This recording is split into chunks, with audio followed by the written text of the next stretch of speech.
Ilocania, welcome back to another episode of What's Cooking, only on Wake Up Ilocos. So for today, we are going to make a chicken dish, and it's called Chicken Italiana. Basically, it's just chicken stew inspired by Italian dishes. So we're just gonna start off with cutting our chicken breast. So for this dish, we are going to use chicken breast. This is already deboned na. I use chicken breast kasi it's easier to cook and white meat siya. Mas healthy kasi ang white meat ng poultry kaysa sa dark meat niya. Yung mga white meat niya, it's basically on the upper axle of the poultry, and the dark meat are sa legs niya siya, sa leg part na. So we're just gonna cube this up. Madali lang tong gawin.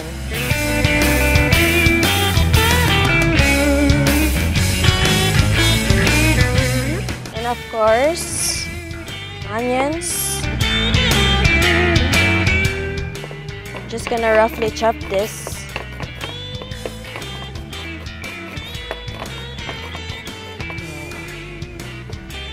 And of course, garlic.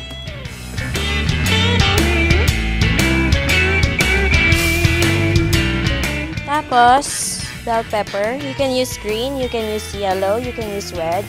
Depende kung ano yung gusto nyo.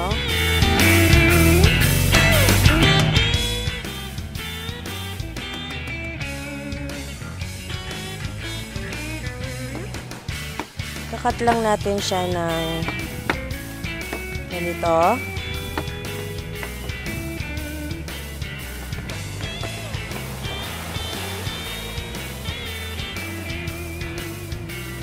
And of course, our potatoes.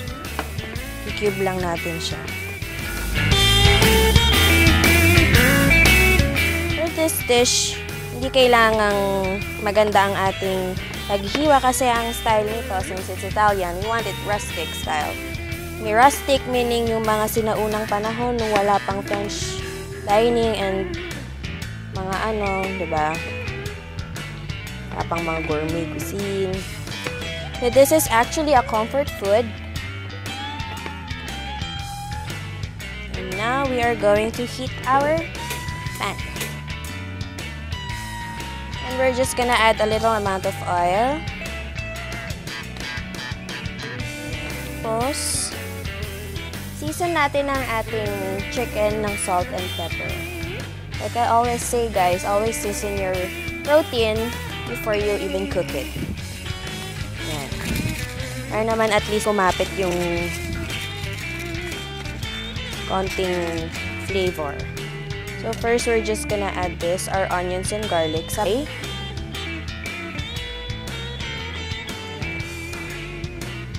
And we're just gonna sweat this. Sweat meaning pag nakita nyo yung translucent na, dun kayo mag-add ng other ingredients. Hindi kailangan sunugin. We just want it to soften.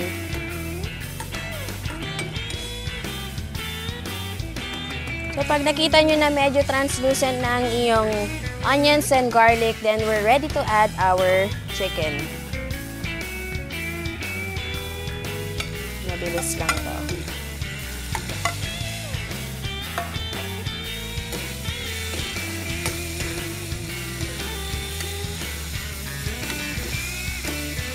Just brown this or just cook it halfway through para later on, when we add our sauce, hindi siya maging dry. Juicy pa rin siya. So, wait lang natin na medyo mag-brown siya ng konti. So, when you see that it's medyo brown na, we're gonna add na our potatoes.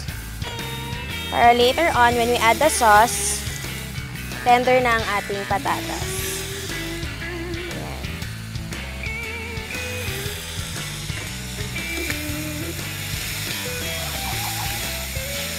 Saute lang natin siya konti.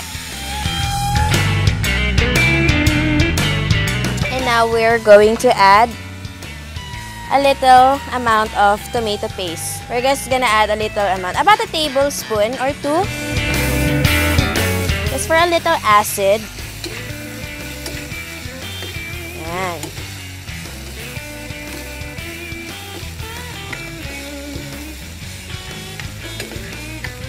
So pag na-incorporate na natin ang ating tomato paste,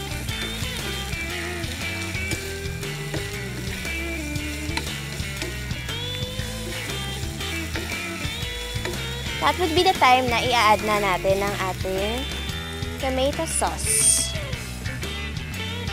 You can use any kind of tomato sauce or any brand of tomato sauce. Ano yung sakto sa taste bud nyo, yun na lang yung bilhin nyo. Yan. Lower down the heat.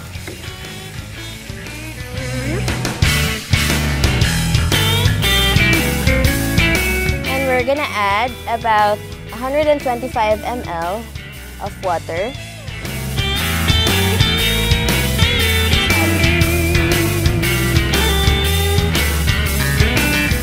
Medyo naaamoy ko na ang pagka-Italian ng ating dish. Kung meron lang sanang tinatawag na smell-o-vision, naaamoy nyo rin dyan.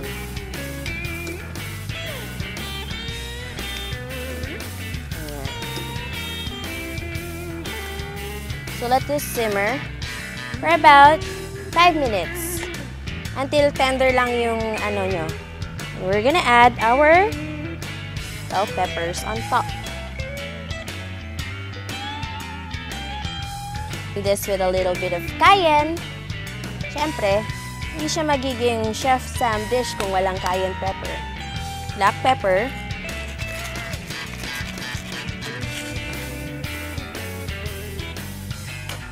Pinch of salt. Plus, hahalo natin.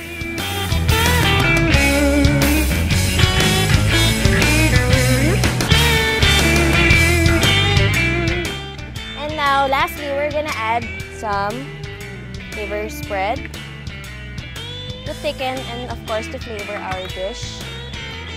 Konti lang. Ayan.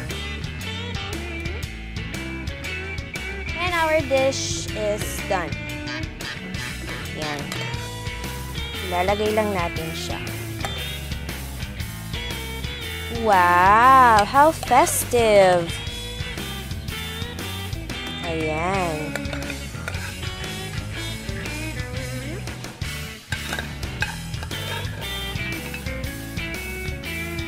So here it is, guys. Another recipe done by me, Chef Sam. This is called Chicken Italiana. Basically, it's chicken stew, Italian style. So guys, before anything else, I would like to say hi sa mga nanonood sa akin sa Magsingal, sa June Encarnacion, to my mom, and of course to my #1 fan, Blythe. Thank you for watching. Of course to Vegan Plaza Hotel and Legacy Super Club. So again, guys, this is my dish. This is chicken Italiana. It's basically chicken stew, Italian style. So try this at home and I'm sure you're gonna love it.